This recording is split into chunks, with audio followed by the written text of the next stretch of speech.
Well, I'm here with Pastor Ben from Nigeria, Abuja, Nigeria. We're here in Kampala, Uganda for a mission. We're launching a disciple-making movement here, Training for Trainers, T4T as it's called. And we're here, we're excited about what God's doing here, but we want to find out more about what's happening with you in the Training for Trainers model and the churches in Nigeria. We hear wonderful things. In fact, we know that there's over 1 million people in Training for Training groups. So I'm here with Pastor Ben. So Pastor Ben, you're married, correct? Sure, I am. And what's your wife's name? Oh, my wife is Amaka. That's her name. Okay. She's from the eastern part of Nigeria. Okay. Yes. And what part of Nigeria are you from? I'm from the west. East meets west in your family, right? Okay, yes. Yeah. And you have children? Sure, I do. Okay. A set of twins, a boy and a girl, David and Destiny. They'll be 17 by August. And their kid brother, Dominion. Okay. Dominion is 13. Yes. So you're in the teen years with your children? Sure. Okay. And so Pastor Ben is the director of For His Glory's ministry in Nigeria, which includes the Training for Trainers, T4T, disciple-making program that's actually spreading through multiple states now in Nigeria. And so can you explain to us how you began in T4T? What was your first experience with T4T, Training for Trainers, that kind of sold you on the power of the model? Praise God.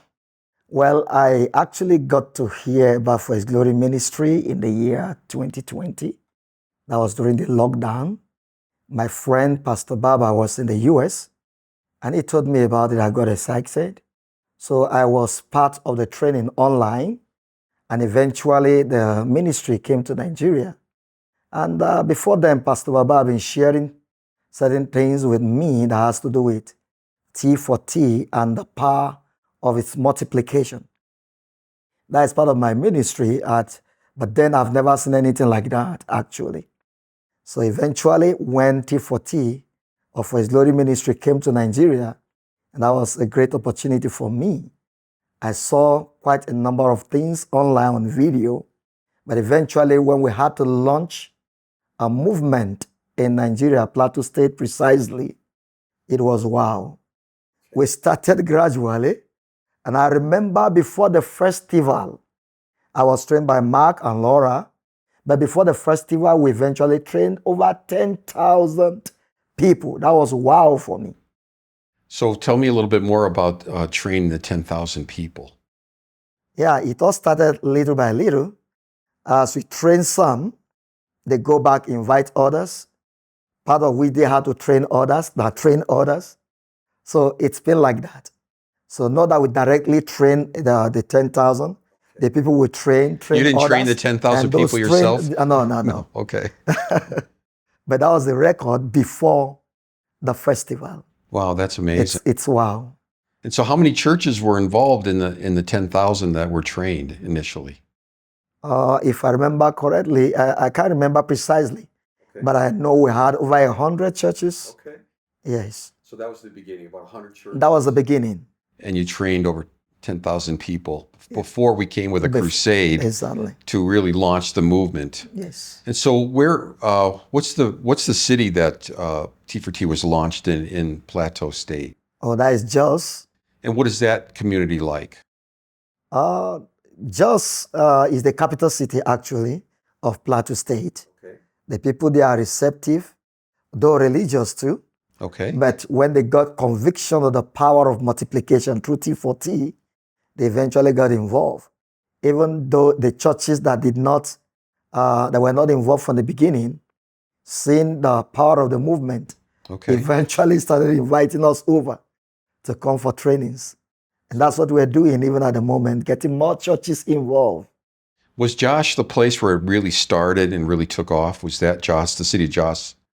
Yes. Jos was a takeoff city in Nigeria. With so many people in that Plateau State area and so many people in Jos that are in T4T groups now, I mean, there's almost 1 million in that state alone. And Jos being the biggest city, most of them are in the Jos area. How do you manage so many people in T4T groups? Okay, we actually started from the city of Jos, Okay. but we don't just focus on the city.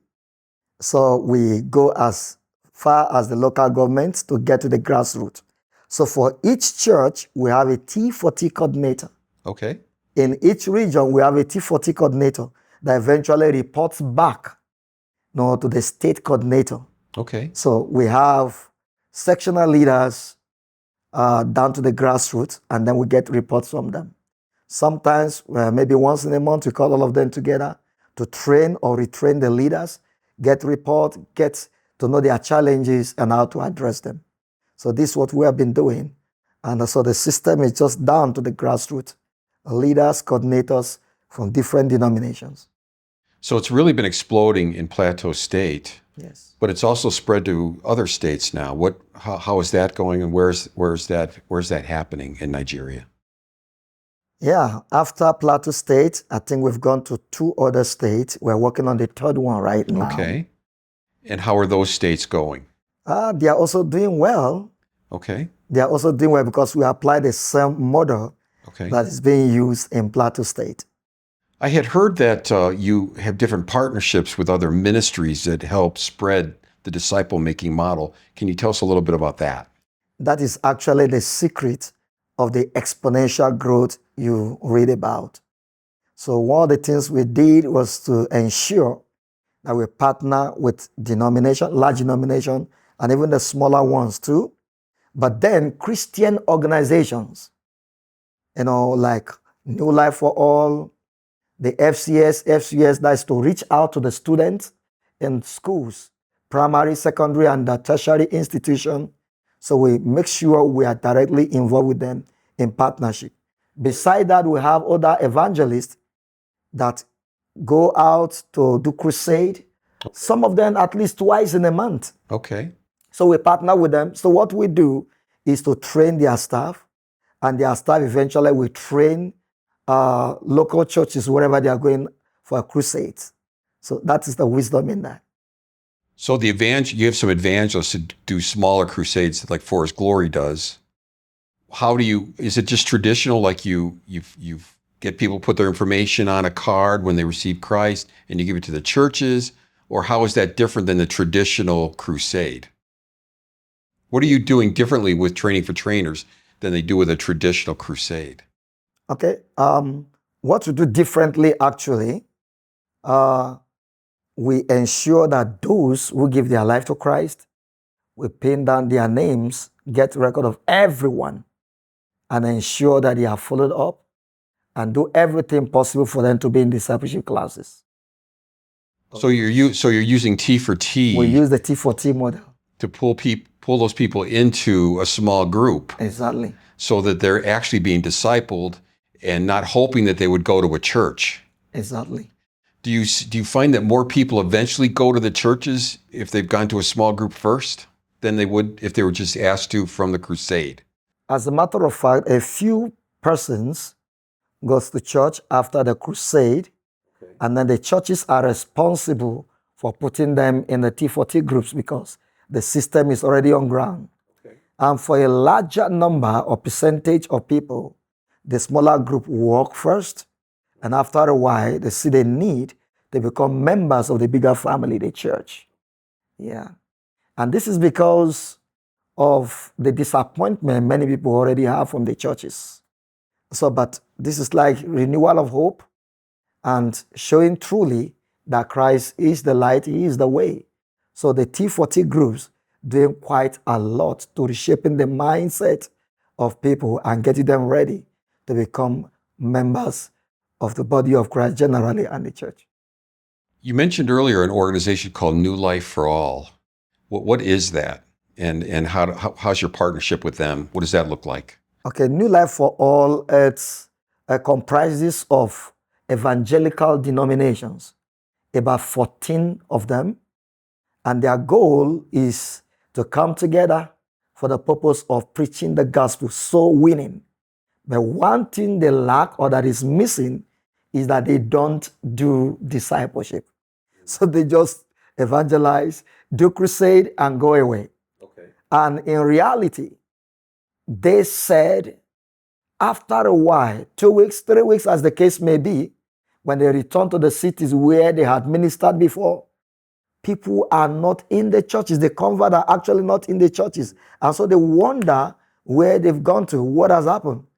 And that's the selling point for our ministry. We let them know it's because you don't get them involved in T4T. So when they saw the missing link, they quickly embraced what we're doing, and that formed the basis of our partnership. That's great. Those partnerships are very valuable. Sure. And no, we've heard of some violence in Nigeria and some radical religious persecution. How is T4T doing in that environment, and how are you coping with those challenges? Yes, with the challenges in some places, the evil men, so to speak, or the Fulani headsmen, usually invade and burn down a whole community. Okay. Get burn it some down? Killed, yes. Burn down the whole community? Some killed, and others have to relocate and find refuge elsewhere. So when we have things like that, T4T goes in to minister healing to the souls of men, words of comfort and assurance that the Lord is with them in times like that. And I remember a few years back, the president for His Glory Ministry, Rob Welch, and Mark were so concerned when we had issues like that in Plateau State. They didn't just send aids, but they come in person to offer words of comfort. That was encouraging, and it healed so fast. So as we speak, we don't just let the people go. We do everything possible to reach out to them. I really appreciate your doing that, taking foodstuffs and other essentials to people in the displacement camps. That I saw that on film. It was a beautiful thing to see. I really appreciate your going to those hurting people. That's wonderful. And so what's next? What's next in Nigeria for the Training for Trainers model? Well, we are doing everything possible to ensure that everybody is involved. The churches that wouldn't open up from the beginning, like I said before, are seeing the need because they eventually see the fruits thereafter. And then our vision is to go after the entire nation of Nigeria. Beautiful. So we've gone to a couple of states. We are also getting ready to go to Jalingo, the capital city of Taraba State. Okay. So as we speak, we are getting ready. Okay, that's exciting. And as a matter of fact, our first training advanced mission is coming up in July. That's beautiful. Yes. And so I'm here speaking with Ben Thomas, Pastor Ben, who's the national director of Forest Glories Ministries in Nigeria. It's a big job. And it's been growing there amazingly well. We're so excited for what God's doing in that country and under your leadership. It's just amazing to see what God's doing through you and through the ministry there. So thank you for this time together. I really enjoyed our conversation. Thank you. Thank you, Ben. And I'd like to use this opportunity to appreciate you for responding to the promptings of the Spirit and the leadership from God to come to Nigeria. This is the best thing that's ever happened to us.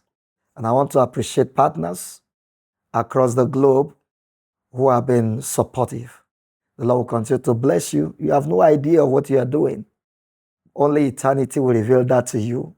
Thank you so much, and many blessings. Thank you, Pastor Ben. Thank you.